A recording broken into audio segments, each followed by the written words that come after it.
সুপ্রিয় দর্শক, আসসালামু আলাইকুম আরহামতুল্লাহি ওবারাকাত। পপুলার ভূমি হল থেকে আমি ডাক্তার এম হাসান। প্রিয় দর্শক, আপনাদের সবাইকে স্বাগত। আজকে আমরা যে ডিজিজটি নিয়ে আলোচনা করব সেটি একটি কমন ডিজিজ। অনেক রোগী আমাদের কাছে আসেন এবং অনেক কষ্ট ভোগেন। সঠিক চিকিৎসা না পাওয়ার কারণে দীর্ঘদিন এই কষ্ট ভোগ করতে হয়। আর সেই রোগটি হচ্ছে ঘাড় ব্যথা, যেটিকে মেডিকেল টার্মে বলা হয় সার্ভাইকাল স্পন্ডাইলোসিস। আজকে আমরা জানব যে সার্ভাইকাল স্পন্ডাইলোসিস কি, কেন হয়, আর হলে কি ধরনের লক্ষণ বা উপসর্গ দেখা দেয় এবং কিভাবে আমরা এই কষ্টকর সমস্যা থেকে, রোগ থেকে সঠিকভাবে স্থায়ীভাবে পরিত্রাণ পাব। সর্বপ্রথম আসি যে সার্ভাইকাল স্পন্ডাইলোসিস হলো ঘাড়ের একটি বয়স সম্পর্কিত রোগ, যেখানে সার্ভাইকাল ডিস্ক এবং ভার্টিব্রা এর মধ্যে পরিবর্তন ঘটে। কিভাবে পরিবর্তন ঘটে? আমরা জানি যে আমাদের সার্ভাইকাল পোর্শনে 7টি ভার্টিব্রা থাকে, আর এই 7টি ভার্টিব্রা গ্যাপে গ্যাপে ডিস্ক থাকে। এই ডিস্কগুলো যদি কোনো কারণে ক্ষয় হয়ে যায়, শুকায় যায়, পাতলা হয়ে যায়, সংকুচিত হয়ে যায় এবং একটা হাড় যদি আরেকটা হাড়ের সাথে ঘর্ষণের ফলে নার্ভের উপর চাপ সৃষ্টি করে এবং প্রচন্ড ব্যথা হয়, নড়াচড়া করতে অসুবিধা হয়, হাঁটা চলাফেরা করতে অসুবিধা হয়, যে কোনো কাজকর্ম করতে অসুবিধা হয়, তখনই এই রোগটি দেখা দেয়। সেটির নাম হচ্ছে সার্ভাইকাল স্পন্ডাইলোসিস। এটি সাধারণত আমাদের বয়স যখন 30 হয়, এরপর থেকে এর প্রাদুর্ভাব দেখা দিতে শুরু করে। এখন আসি যে কি কারণে এই সার্ভাইকাল স্পন্ডাইলোসিস বেশি হয়ে থাকে। এর অসংখ্য কারণ রয়েছে। তার মধ্যে উল্লেখযোগ্য যে কারণগুলো, সেটি হচ্ছে 1 নম্বর ডিজেনারেশন, অর্থাৎ বয়স। বয়স বাড়ার সাথে সাথে হাড়গুলো ক্ষয় হতে থাকে, আর এই হাড়ের মধ্যে যে জেলি বা পানি থাকে, এ পানি শুকায় যায়, পানি শূন্যতা দেখা দেয় এবং হাড়ের মধ্যে কার্টিলেজ নামক ছোট ছোট নরম নতুন হাড় গঠন করে, যার ফলে এই রোগটি দেখা দেয়।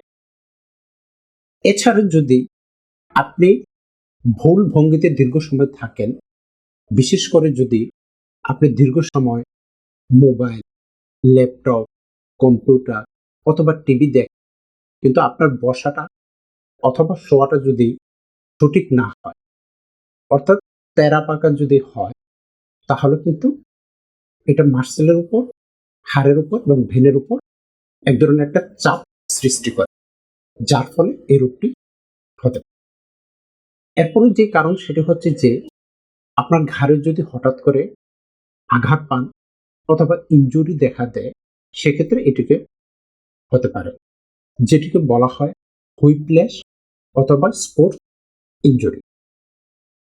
এখন আসি, যদি ঘাড়ের পেশিগুলো দুর্বল, সেক্ষেত্রে দেখা যায় যে পেশির সাপোর্ট যদি কমে যায়, তাহলে ঘাড়ের হাড়ের উপর চাপটা বেড়ে যায়, যার কারণে সার্ভাইকাল স্পন্ডাইলোসিস হতে পারে।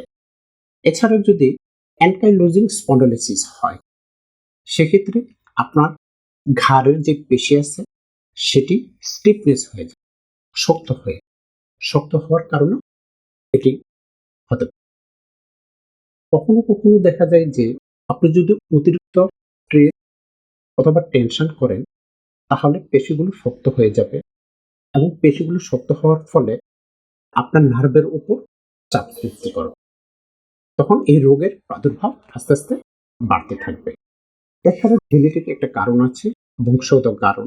যদি আপনার পরিবারের কারো এরকম রোগ থাকে, তাহলে পরবর্তী জেনারেশনে যে কেউ এই রোগে আক্রান্ত হতে পারে। এখন আসি যে সার্ভাইকাল স্পন্ডাইলোসিস যদি আক্রান্ত হন, তাহলে কি ধরনের সাইন সিমটম দেখা দিতে পারে। আমাদের কাছে যখন এই ধরনের রোগী আসেন, তখন তারা অনেক কষ্টের, যে কষ্টগুলো আমাদের সাথে শেয়ার করেন, সেগুলো হলো যে ঘাড়ে প্রচন্ড ব্যথা হয়, ঘাড় শক্ত হয়ে যায়, ব্যথা ছড়িয়ে পড়ে, বিশেষ করে ঘাড়ে কাঁধে এবং হাতে ব্যথা ছড়িয়ে পড়ে। এছাড়াও যদি পেশি দুর্বলতা দেখা দেয়, যেমন হাত দুর্বল হয়ে যায়, হাত অবশ হয়ে যায়, হাতে অসরতা দেখা দেয়, হাত ঝিনঝিন করে, হাত দিয়ে লিখতে গেলে অথবা কোনো কিছু ধরতে গেলে অথবা একটা কাজ করতে গেলে অসুবিধা দেখা দেয়, সঠিকভাবে করতে পারে না। এছাড়া ঘাড়ে প্রচুর ব্যথা হতে পারে, মাথায় ব্যথা হতে পারে, বিশেষ করে মাথার পিছন দিকে ব্যথাটা বেশি হয়। আর যারা সার্ভাইকাল স্পন্ডাইলোসিস রোগে আক্রান্ত, তারা সহজে এই সার্ভাইকাল ব্যথায় মুভ করতে পারে না, নড়াচড়া করতে পারে না।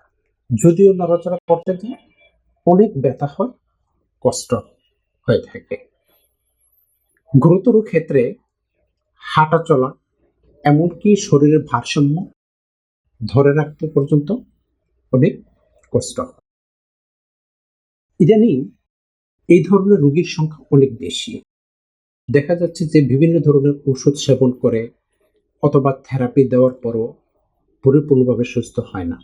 কিন্তু আমাদের হোমিওপ্যাথিতে যথেষ্ট পরিমাণ ভালো ওষুধ রয়েছে। যদি আপনি ওষুধ গ্রহণ করতে পারেন, নিয়মিত কিছুদিন সেবন করেন, তাহলে আপনি এই সমস্যা থেকে স্থায়ীভাবে সুস্থতা লাভ করতে পারবেন, স্বাভাবিক চলাফেরা, কাজকর্ম সবকিছু করতে পারবেন। কিন্তু সেটার জন্য প্রয়োজন বিশ্বাস এবং একজন এক্সপার্ট অভিজ্ঞ হোমিও ডক্টর। সেখান থেকে যদি আপনি খান, সেটা ভালো হতেও পারেন, নাও হতে পারে। কিন্তু ভালো হোমিও ডাক্তারের কাছ থেকে যদি চিকিৎসা নেন, তাহলে ইনশাল্লাহ এই সমস্যা থেকে স্থায়ীভাবে, পূর্ণাঙ্গভাবে, কোনো ধরনের পার্শ্ব প্রতিক্রিয়া ছাড়াই সুস্থতা লাভ করতে পারবে। আজ এই পর্যন্ত। আল্লাহ হাফেজ।